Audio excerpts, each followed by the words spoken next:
할렐루야. 충성교회 주일 아침 예배 나오신 여러분 모두를 주님의 이름으로 환영하고 축복합니다. 이 아침 우리에게 주시는 하나님 말씀을 함께 보시겠습니다. 하나님 말씀은 느헤미야서 8장 7절에서 12절까지 말씀을 보시겠습니다. 느헤미야서 8장 7절에서 12절까지 말씀입니다. 구약 성경 738페이지에 있습니다. 본문의 말씀을 다 함께 봉독하겠습니다. 말씀 봉독할 때에 주님의 세미한 음성이 우리 모든 심령들에게 들려지기를 바랍니다. 함께 봉독하겠습니다. 예수아와 바니와 세레바와 야민과 아굽과 사부대와 호디아와 마아세아와 그리다와 아사랴와 요사밧과 하난과 블라야와 레위 사람들은 백성이 제자리에 서 있는 동안 그들에게 율법을 깨닫게 했는데 하나님의 율법책을 낭독하고 그 뜻을 해석하여 백성에게 그 낭독하는 것을 다 깨닫게 하니 백성이 율법의 말씀을 다 듣고 다 우는지라.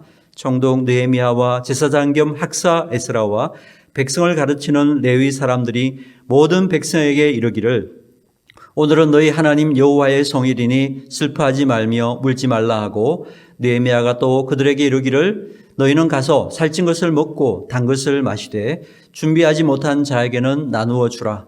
이날은 우리 주의 성일이니 근심하지 말라. 여호와로 인하여 기뻐하는 것이 너희의 힘이니라 하고, 레위 사람들도 모든 백성을 정숙하게 하여 이르기를 오늘은 성일이니 마땅히 조용하고 근심하지 말라 하니 모든 백성이 곧 가서 먹고 마시며 나누어 주고 크게 즐거워하니 이는 그들이 그 읽어 들려준 말을 밝히 알미라. 아멘. 말씀 나누기 전에 함께 잠시 기도드리겠습니다. 하나님 아버지, 복되고 귀한 주일을 허락해 주시고 이 시간 우리 모두가 다 주님의 음성에 귀를 기울이게 하시니 감사합니다. 성령님께서 감동 감화하여 주사 우리의 우둔한 마음을 깨우쳐 주시고 우리의 어리석은 마음을 새롭게 하사 이 시간 주님의 말씀을 잘 알아듣게 하시고 그 말씀에 주님의 뜻을 밝히 깨닫게 하시고 그 말씀대로 깨달은 말씀대로 우리의 삶에 힘차게 실천하며 살아갈 수 있도록 역사하여 주시기를 원합니다. 이 시간 종의 마음을 붙잡아 주시고 진리의 말씀만을 잘 전할 수 있도록 성령님 인도하여 주시옵소서. 예수 그리스도 이름으로 간절히 기도하옵나이다. 아멘. 할렐루야. 복된 주일 아침에 각 가정에서 예배하는 우리 모든 중성교회 지체들을 주님의 이름으로 환영하고 축복합니다. 이 예배 가운데 주님께서 세임 주시고 위로해 주시고 하늘의 평강 주시기를 주님의 이름으로 축원합니다. 우리 옆에 함께 예배하는 귀한 가족들을 서로 인사하며 축복하겠습니다. 활짝 웃고 아름다운 미소로 서로 축복하며 인사하겠습니다. 당신은 두고 보기에도 아까운 사람입니다. 한번 인사하시기 바랍니다. 당신은 두고 보기에도 아까운 사람입니다. 아멘. 오늘 저는 본문의 말씀 가지고 느헤미야 강의 15번째 시간으로 참된 부흥이 임하면 이것이 회복된다. 참된 부흥이 임하면 이것이 회복된다. 두 번째 시간으로 하나님 말씀 증거하도록 하겠습니다. 우리는 지난 시간에 성경의 3대 부흥장의 하나인 느헤미야서 8장의 영적 부흥 내용을 살펴보았습니다. 자, 부흥이라고 하는 것은 침체되었던 것이 회복되는 것이고 또 좌절했던 자리에서 소망의 자리로 다시 일어서는 것, 그것이 부흥이라고 했습니다. 그리고 부흥은 인간이 인위적으로 일으킬 수 있는 것이 아니라 하나님의 은혜로만 일어날 수 있는 일이다 라는 것을 함께 말씀 나누었습니다. 느헤미야 8장에서 부흥이 일어났을 때에 일어난 4가지의 뚜렷한 회복의 특징이 있었다라는 것이죠. 어떤 것이 있었습니까? 첫째는 말씀의 회복이 있었다. 하나님 말씀에 대한 사모함과 갈급함이 일어나는 그러한 회복이 있었다라는 겁니다. 또한 둘째는 예배의 회복이 있었다라는 거죠. 하나님 말씀을 듣고 예배 가운데 하나님의 거룩함을 느끼고 하나님 앞에 무릎 꿇고 경배할 수 있는 진정한 예배의 회복이 일어나게 되었다라는 것입니다. 그리고 셋째는 눈물이 회복되었다. 그리고 넷째는 기쁨이 회복되었다. 이 네 가지 회복이 부흥 가운데 일어났다라는 것입니다. 성벽 재건 공사를 다 완성한 후에 하나님께서는 이스라엘 백성들에게 이 속사람의 부흥, 영적 부흥이 일어나야 된다라는 것을 아시고 이스라엘 공동체 가운데에 이러한 영적 부흥의 은혜를 베풀어 주셨다라는 것입니다. 수문학 광장에 남녀노소 없이 하나 말씀을 알아들을 만한 사람들은 다 모여서 학사 에스라에게 하나님의 말씀을 읽어달라고 요청했다라는 거죠. 자, 이렇게 성경에서 하나님의 말씀을 읽어달라고 요청한 그러한 백성들이 있었던 것은 저는 성경을 읽다가 여기에서 처음 본 것 같습니다. 또 이런 경우는 이후에는 또 없었다라는 거예요. 그러니까 얼마나 놀라운 일이에요. 하나님 말씀을 가져와서 우리에게 좀 읽어주고 해석해 주십시오. 이렇게 요청한 적이 없었다라는 거예요.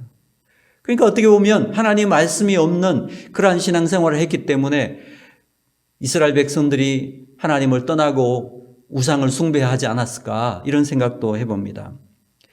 자, 그리고 또한 온 이스라엘 백성들이 새벽부터 정오까지 하나님 말씀을 다 듣기를 마음을 다해 말씀을 들었다라는 것입니다. 이렇게 부흥의 시작은 하나님 말씀에 대한 갈급함과 목마름과 함께 온다. 그것이 부흥의 징조라고 하는 것을 우리가 함께 살펴보았습니다. 말씀이 들리기 시작하면 그 다음에 또 따라 나오는 회복이 있는데요. 그것은 뭐냐? 바로 예배의 회복이 일어난다라는 거죠. 말씀을 들으면서 말씀 앞에 다 일어났다라는 거예요. 그리고 손을 들고 아멘 아멘 외쳤다는 것입니다. 그 말씀 앞에서 머리를 땅에 대면서 경배하는 이런 예배의 회복이 일어나게 되었다라는 것입니다. 저는 우리 충성교회와 모든 성도들의 삶 가운데도 이 느헤미야 8장의 말씀의 회복과 예배의 회복의 부흥이 재현되는 그런 은혜가 함께 임하기를 주님의 이름으로 축원합니다. 자, 오늘은 부흥이 임하면서 나타난 세 번째 회복의 내용을 한번 살펴보도록 하겠습니다. 자, 하나님의 부흥이 임하게 됐을 때 어떠한 회복이 일어나게 됐습니까? 네, 바로 눈물의 회복이 일어났다라는 것입니다. 눈물의 회복이 일어났다. 하나님의 말씀이 심령들 속에 들어가게 되니까 눈물이 회복되게 되더라는 것입니다. 자, 여러분 8절과 9절 말씀을 다시 한번 보시기 바랍니다. 8절과 9절 말씀입니다. 같이 읽겠습니다. 하나님의 율법책을 낭독하고 그 뜻을 해석하여 백성에게 그 낭독하는 것을 다 깨닫게 하니 백성이 율법의 말씀을 듣고 다 우는지라. 아멘. 자, 율법책을 낭독하고 읽어주는 거죠. 읽은 후에, 낭독한 후에 어떻게 했습니까? 그 뜻을 해석해서 깨닫게 해 주게 되었다. 굉장히 심플하죠. 말씀을 읽고 그것을 해석해서 깨닫게 해주는 것. 여러분, 이것은 설교의 가장 기본 중에 기본이라고 할 수 있습니다. 우리가 사람의 말이 아니라 참된 하나님의 말씀을 읽고 하나님의 뜻을 깨닫는 것이 가장 중요한데, 오늘날 안타깝게도 설교들이 너무 사람의 이야기가 많아졌다.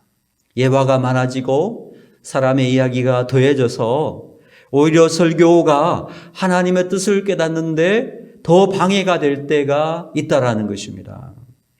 그래서 저는 어떤 목사님이 하신 말씀이 참 마음에 와닿았어요. 이런 말씀하셨어요. 가장 좋은 설교란 어떤 설교냐? 가장 좋은 설교란 설교가 끝난 다음에 설교자도 기억이 안 나고 설교의 내용도 기억이 안 나는데 오직 하나님의 말씀이 선명하게 떠오르고 생각나게 하는 그 설교야말로 가장 좋은 설교다. 이런 말씀하셨어요. 참 동의가 되는 말씀이라고 생각합니다. 설교가 끝나고 나면 그 마음속에 하나님 말씀이 더욱 선명하게 기억나게 하는 거 최고의 설교라는 거예요. 그런데 설교가 끝나고 나면 어떤 예화가 크게 생각이 나고 사람의 이야기가 남고 설교자가 남는다면 하나님이 서운하지 않을까 하는 생각을 해보게 됩니다. 에스라의 설교는 아주 심플했습니다. 하나님 말씀 낭독하고 해석하고 낭독하고 해석해주는 이런 식으로 설교를 했고요. 모든 백성이 그 말씀들을 다 깨닫게 되었다라는 것입니다. 자, 이런 일을 했더니 어떤 회복이 일어났습니까? 백성들이 율법의 말씀을 다 듣고 나서 어떤 반응이 일어났죠? 예, 다 울었다는 거예요. 울었다. 눈물의 회복이 일어나더라는 것입니다. 눈물의 회복. 하나님 말씀을 다 알아듣고 나니까, 다시 말하면 하나님 말씀이 그 마음속으로 쑥 들어오니까 눈물샘이 터져 나오더라는 것입니다. 눈물샘이 터지더라는 것이에요. 전에는 한 귀로 듣고 한 귀로 흘려버렸어요. 전에는 들어도 그 말씀 무슨 뜻인지 깨닫지 못했는데 하나님의 부흥이 임하고 하나님 말씀이 그 속에 들어오면서 말씀을 다 깨달아 알게 되니까 그 마음 속에 하나님의 감동으로 인해서 참을 수 없는 눈물이 그 안에서부터 밖으로 눈물이 터져 나오게 되더라. 눈물의 회복이 일어나게 되었다라는 것입니다. 사랑하는 여러분, 히브리서 4장 12절에 보니까 하나님의 말씀이 어떠한 역사를 일으키고 있는가에 대해 설명해 주고 있습니다. 히브리서 4장 12절에 보니까 하나님의 말씀은 살아있고 활력이 있어 좌우의 날선 어떤 검보다도 예리하여 혼과 영과 및 관절과 골수를 찔러 쪼개기까지 하며 또 마음의 생각과 뜻을 판단하나니라고 말씀하고 있습니다. 자, 하나님 말씀은 살아있고 활력이 있다는 거예요. 움직인다는 거예요. 그래서 좌우의 날선 검, 양날의 검이라고 그러죠. 검이 있는데 그 칼이 양쪽에 다 날이 있는 거예요. 날이 선 양날의 검과 같은 말씀이 우리 안으로 들어와서 우리의 내면을 찔러 쪼갠다는 것입니다. 그러니까 그 예리한 칼날로 우리의 마음을 찔러 쪼갤 때에 얼마나 아프고 얼마나 고통스럽겠느냐는 것입니다. 여러분, 요즘은 마취 기술이 발달해서요, 수술을 하더라도 무통 수술이라는 게 있습니다. 그래서 수술을 하고 나서도 큰 통증이 없는 그러한 수술이 많습니다만 과거에는 수술한 후에는 정말 아팠다는 거예요. 정말 아팠다는 거예요.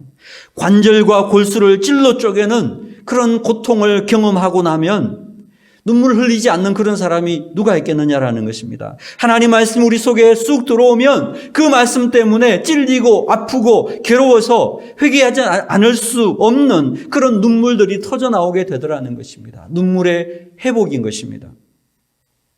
사랑하는 여러분, 초대교회 사도 베드로가 하나님 말씀 증거했을 때에 그 말씀을 들은 사람들이 어떻게 반응했습니까? 사도행전 2장 37절에 보니까 그들이 이 말을 듣고 마음에 찔려 베드로와 다른 사도들에게 물어 이르되 형제들아 우리가 어찌할꼬 하거늘. 하나님 말씀을 들을 때에 그들의 마음이 찔렸다는 거예요. 말씀이 쑥 들어오니까 그 말씀 때문에 마음이 찔리고 아파서 형제들아 우리가 어찌할꼬 회개의 눈물을 흘리기 시작했다라는 것입니다. 어떤 책에서 읽은 이야기입니다. 어떤 목사님이 회의에 참석하러 왔는데 제 시간에 도착하지 않고 좀 늦게 왔대요. 그래서 다들 그냥 눈치를 주면서 왜 이렇게 늦었느냐 이렇게 물으니까 그 목사님이 자기가 늦은 이유를 구구절절 설명을 하기 시작하더랍니다. 오다가 차가 타이어가 펑크가 났대요. 그래서 타이어를 빼가지고 이렇게 펑크를 지금 수리를 하면서 타이어를 빼고 있는데 뒤에서 달려오던 화물차가 또 충돌을 했다는 겁니다. 그런데 그 화물차에는 아름드리 그러한 나무들이 가득 실려 있었는데 이 차가 뒤에서 치면서 그 나무가 목사님 차 위로 이렇게 덮쳤는데 겨우 살아났다. 그러면서 장황하게 이야기를 하니까 거기 있던 모든 분들이 아이고 목사님이 그런 거짓말을 다 하신다고. 그런 아름드리 나무가 덮쳤는데 거기에서 어떻게 사람이 멀쩡하게 살아나올 수 있느냐. 그러면서 목사님이 거짓말한다고 막 이야기했다라는 거예요. 그러니까 그 목사님이 정색을 하면서 그랬답니다. 아니 그럼 당신들은 예수님과 정면으로 부딪혔다고 하면서 어떻게 그렇게 멀쩡할 수가 있느냐. 나무 토막과 부딪혀도 사람이 깨지든지 변하든지 할 텐데 하나님의 아들 예수님과 정면으로 충돌했다고 하면서 안 깨지는 당신들은 도대체 어떤 사람이냐고. 다들 마음이 찔렸다는 거죠. 여러분, 사람이 소설 한 권을 잘 읽어도 인생이 변하지 않습니까? 그런데 창조주 하나님 말씀을 읽고 들었는데도 아무런 변화가 없어요. 회개에 눈물 한 방울 흘리지 않는다. 뭔가 문제가 있는 거 아니겠습니까? 이런 의미에서 여러분, 우리가 하나님 말씀 읽다가 한 번도 눈물을 흘려보지 못했다면, 한 번도 통곡해보지 못했다면 우리가 그 말씀을 정말 제대로 읽은 것인가 질문해 봐야 된다라는 거예요. 하나님 말씀을 읽다가 제대로 한번 눈물 흘려보지 않은 그 심령은 그 말씀을 제대로 읽었던지 아니면 그 해석이 잘못된 것이든지, 말씀을 바르게 읽었고 바르게 해석하고 바르게 깨달았다면 그 살아있는 하나님의 움직이는 말씀이 우리 속에 역사해서 그 말씀 때문에 우리 안에서 역사해가지고 우리 안에서 눈물이 터져 나오지 않을 수 있겠는가. 그 말씀에 부딪혔을 때 우리가 변화되지 않고 우리가 깨어지지 않을 수 있겠는가 라는 것입니다.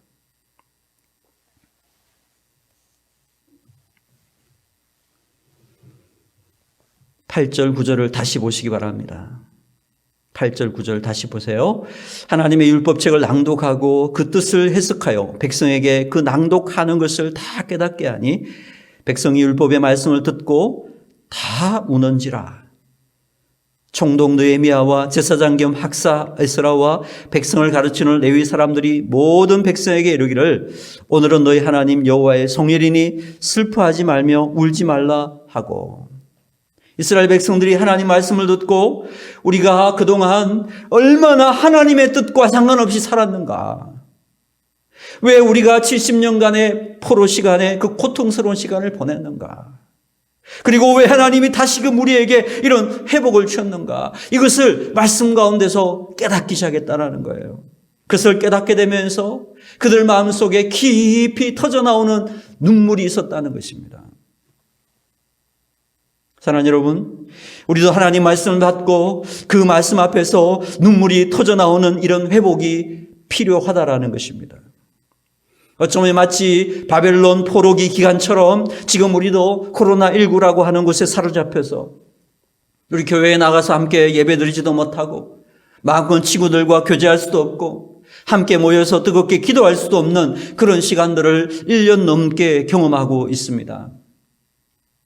왜 하나님께서 우리들에게 이런 힘든 시간을 주셨는지, 그리고 우리 공동체를 하나님께서 그동안에 어떻게 위로해 가고 계셨는지, 나아가 하나님께서 어떻게 우리를 회복시키실지를 바라보면서 그 말씀 앞에서 우리가 통곡하는 이런 모습들이 있어야 된다라는 것입니다. 저는 이 말씀 나누는 우리 모든 중성교회 믿음의 지체들이 하나님 말씀을 받고 그 말씀 때문에 통곡했던 이스라엘 백성들처럼 이 말씀을 받고 말씀 앞에서 터져나오는 하나님의 눈물을 회복할 수 있는 저와 여러분 되기를 소망합니다.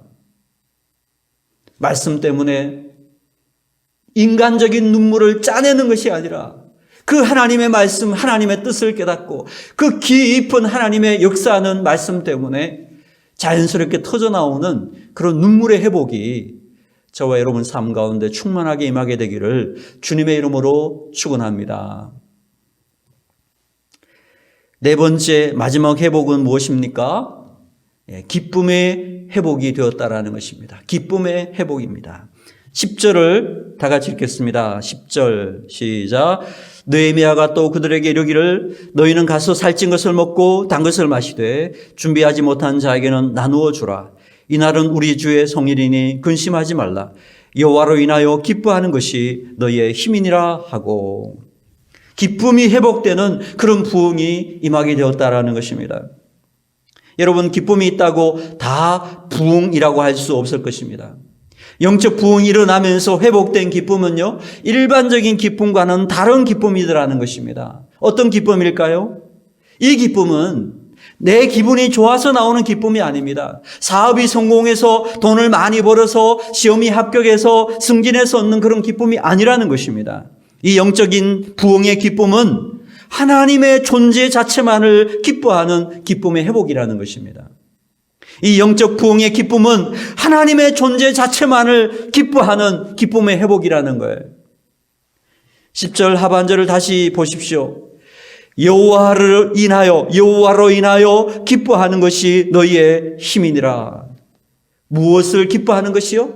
여호와로 인하여 기뻐하는 것이 너희의 힘이니라. 하나님의 존재만으로 기뻐할 수 있는 기쁨, 이 기쁨이 회복되었다라는 것입니다. 사랑하는 여러분, 우리가 누군가를 사랑하고 그래서 결혼하고 가정을 이루게 되지 않습니까? 그래서 우리가 이 결혼한다는 것은 너무나 큰 기쁨이죠.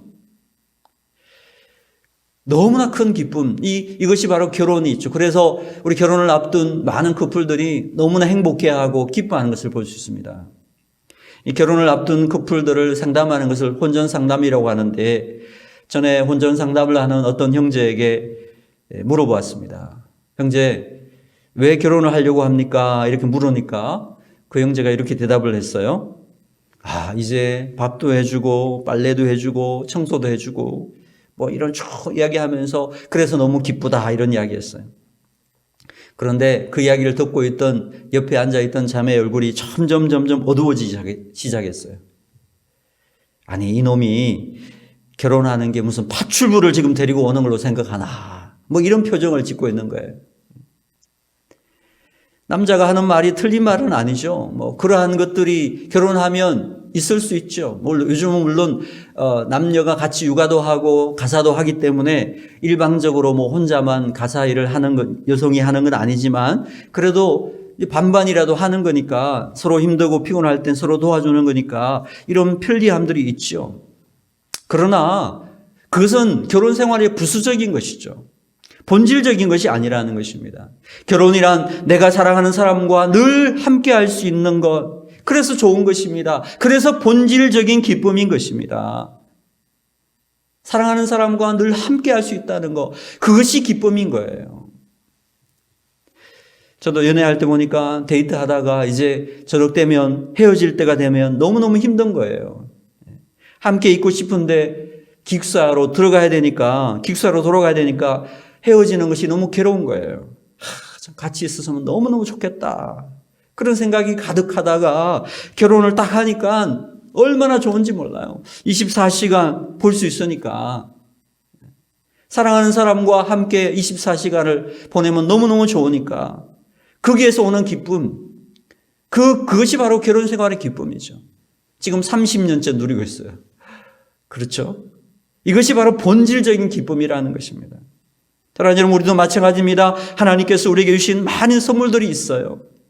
우리가 빈손으로 왔는데 지금 얼마나 많은 것들을 하나님이 주셨습니까? 그런데 하나님이 주신 선물 때문에 기뻐하는 것이 아니라 하나님의 존재 자체를 기뻐하고 하나님과 교제하는 것을 최고의 기쁨으로 여기는 것, 바로 이것이 기쁨의 회복이라는 것입니다.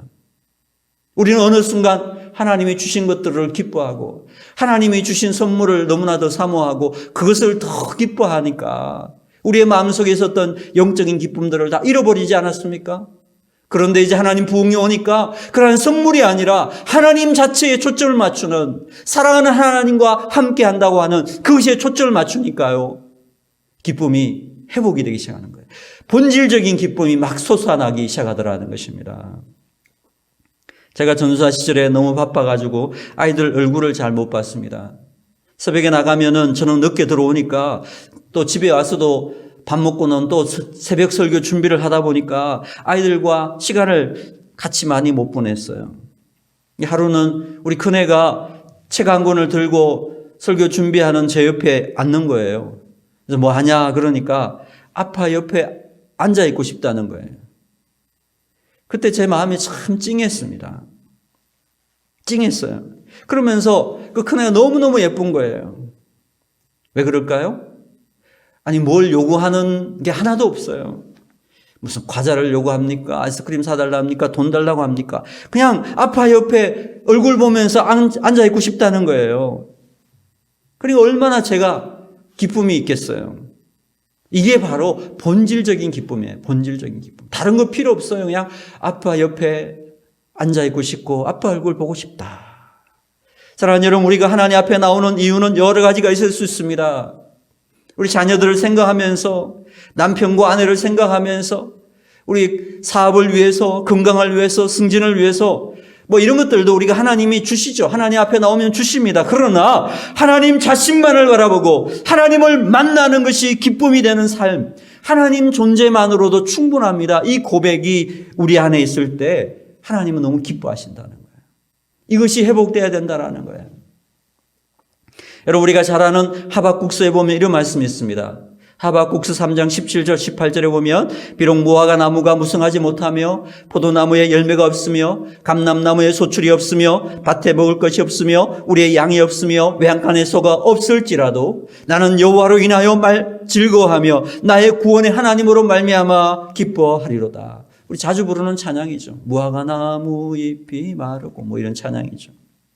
여기 보니까 없고 없으며 없을지라도 다 없다는 거예요. 그러나 나는 여호와로 말미암아 즐거워하며 구원의 하나님으로 인하여 기뻐하리로다. 여러분, 이것보다 더 귀한 찬양이 어디에 있겠습니까? 지금 내 상황과 내 환경은 결핍이 있습니다. 없고 없습니다. 그러나 나에게 하나님 한 분만 계시다면 저는 만족하고 기뻐할 수 있습니다. 하나님이 나의 기쁨이신데 내가 뭐가 더 부족하겠습니까? 이것을 믿음으로 선포하는 것, 바로 이것이 기쁨의 회복이라고 하는 것입니다. 어떤 분들은 이런 말을 합니다. 우리 집은 왜 이렇게 가난합니까? 우리 집은 왜 이렇게 못 삽니까? 우리 집은 왜 이렇게 작습니까? 우리 집은 왜 이렇게 빈곤합니까? 이렇게 말할 수 있습니다. 그러나 여러분 기억하시기 바랍니다. 하나님을 기쁨으로 삼는 가정은 참된 부자 가정입니다. 하나님을 영화롭게 하는 가정이야말로 가장 잘 사는 가장 큰 가정이라는 사실을 믿으시기를 바랍니다. 아멘. 웨스트민스터 신앙고백 중에 요리문답 제1문에는 이런 질문이 있습니다. 사람의 제일 드는 본분이 무엇입니까?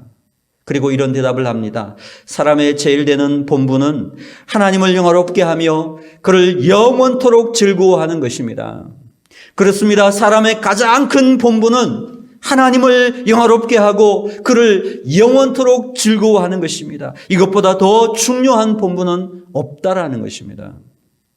우리 땅 살아가면서 세상에 여러 가지 부족하고 없는 것도 많이 있을 수 있습니다. 없고 없습니다. 그럼에도 불구하고 오직 주님만이 내 기쁨이 되시고 오직 주님만이 내 모든 것 되심을 고백하는 참된 믿음이 회복되는 우리 충성교회 모든 지체들 되시기를 주님의 이름으로 축원합니다. 자, 마지막 13절에서 18절까지는요. 이 말씀을 이렇게 다 읽고 해석하고 마음 가운데에 충만한 기쁨이 있은 그 다음날 이튿날부터 백성의 리더들이 그룹으로 모여서 성경 공부를 하기 시작했다라는 거예요. 율법을 배우고 공부하다 보니까 거기에 율법에 7월 달에는 초막절을 지내라라는 말씀을 발견하게 되었다는 것입니다. 이 초막절은 7월 15일부터 22일까지 일주일 동안 초막을 만들고 거기에서 먹고 자면서 지내라는 말씀이었습니다. 자, 이 말씀을 발견하자마자 이스라엘 백성들이 어떻게 했는지 아십니까? 산에 가서 나뭇가지를 구해야 해요. 그리고 일주일 동안 초막을 지은 다음에 거기에서 지내는 이야기가 13절부터 18절까지에 기록되어 있습니다. 말씀과 예배와 눈물과 기쁨의 회복이 임하니까 하나님의 부흥이 임하니까 하나님 말씀 앞에 즉각적으로 순종하고자 하는 강렬한 마음이 일어나게 되더라는 것입니다. 바로 이것이 느헤미야 대부흥의 완성의 모습이었다는 것입니다. 말씀 앞에 즉각적으로 순종하는 부흥이 임하게 되는 것, 이것이 바로 진정한 부흥의 모습이었다는 것입니다. 사랑하는 여러분, 우리 이 땅 살아간 동안에 때로 우리 삶에 찾아오는 영적 침체와 낙심 속에서 말씀이 회복되고 예배가 회복되고 눈물이 회복되고 기쁨이 회복되는 이런 부흥을 여러분 가운데 경험할 수 있게 되기를 진심으로 소망합니다. 다시금 우리 마음속에 주님께서 주시는 은혜가 가득하게 되어서 주님을 사랑하고 이웃을 사랑하는 그래서 하나님 말씀의 진정한 회복, 예배의 회복, 눈물의 회복, 기쁨의 회복이 가득 차서 우리 중성교회의 모든 지체들이 이 충만한 부흥 가운데에 침체됐던 영혼들이 소생함을 얻고 낙심했던 영혼들이 소망 가운데 거하고 이제 좌절과 절망 가운데 아무것도 할 수 없다라고 생각했던 분들이 다시금 주님의 이름으로 일어나 빛을 발할 수 있는 거룩한 부흥이 여러분의 가정과 일터와 하는 모든 일들 가운데 임하게 되기를 주님의 이름으로 축원합니다. 기도하겠습니다. 하나님 아버지, 오늘 느헤미야 8장을 통해서 성벽 재건 공사를 완공한 후에 하나님께서 허락하신 참된 부흥을 통하여 말씀과 예배가 회복되고 눈물과 기쁨이 회복되는 부흥을 살펴보았습니다. 우리의 심령에게도 이 부흥을 허락하여 주시옵소서. 진리의 말씀에 대한 목마름을 회복시켜 주시옵소서. 하나님을 경외하는 예배의 회복이 일어나게 하여 주시옵소서. 주님의 말씀 앞에서 흘리는 눈물의 회복이 있도록 인도하여 주시옵소서. 그리고 주님만을 기뻐하는 기쁨의 회복이 일어날 수 있도록 주님 인도하여 주시옵소서. 모든 가정과 학교와 손으로 하는 모든 일들 가운데에 주님의 부흥이 충만하게 임하게 하여 주시옵소서. 예수 그리스도 이름으로 간절히 기도하옵나이다. 아멘.